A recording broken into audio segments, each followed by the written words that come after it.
And now you zipper your grip, so you're on your shoulder. You have to clear the ground and swing out to get on your side. Okay, I want you to be on your side. Your test is if you put a pillow here, could you fall asleep on your side? So you're here, only the balls of your feet, never flat, never heels. Front balls of your feet, little bit of arms in, protecting. Swing out just like this. You gotta figure out how to get through here. And the arms are gonna be bent, which means we can affect the shoulder. It's gonna be straight, which can affect their elbow.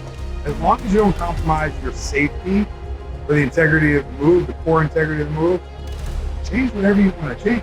So you have to be neck up. You have to be on top of your game, because when you run into your coding, you better be technically dialed in, not worried about just being physical, because we can't out-physical our own coding. So you have to be technical, and that's what this is about. So I'm going to grab at the wrist, and I C-clamp, keep that locked, and I'm going to reduce the fraction. Once the bone is below the skin, or the pulse is restored, I stop.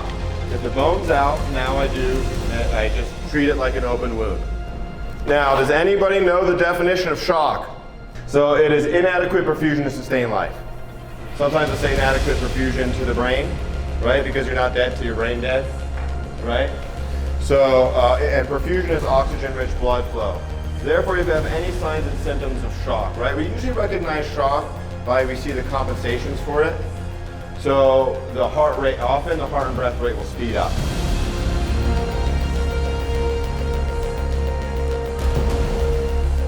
This is called a non-rebreather mask. With this, with the ones that have the bag here, this will give you the highest concentration of O2 to your patient.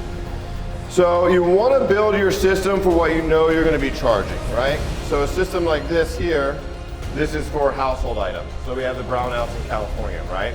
Where they're like, oh, we got to save energy, so turn off your power.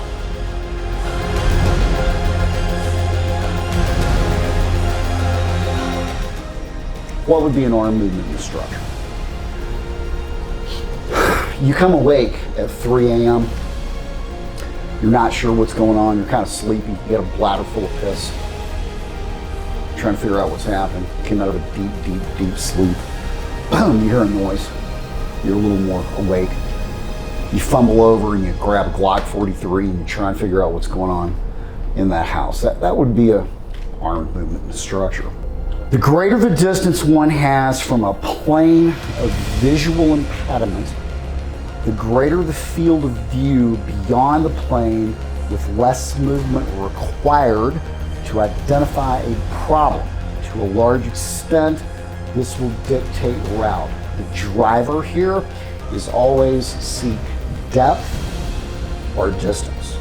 A survival need is security, and security for us as humans is protecting ourselves from the biggest predator we have to fear, which is us. The enemy is us. What are you going to wear? Are you going to carry a giant suitcase with a bunch of clothing you're going to change in an emergency when you run out of the room? Like I see some of these prepper guys, I'm going to put these change of clothes in here when the apocalypse hit. Good luck with that shit. Figured out the space, he 3D printed that gun that he's going to use on this dude. It's basically a manufactured Glock with a long capacity magazine 3D printed. He's not from there, but he has everything made. The only thing he procured there was the bullets. Everything else was manufactured. Adhesives. If you want to go down a rabbit hole, learn about adhesives. They're great, man. Seeing people glue their hands to the ground and all that stuff.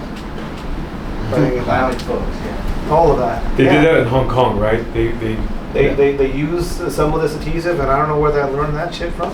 Become part of the Protector Nation. Go to protectornation.com to download the Protector Symposium and continue the learning. Let's make the world a safer place by making good people more dangerous. Out.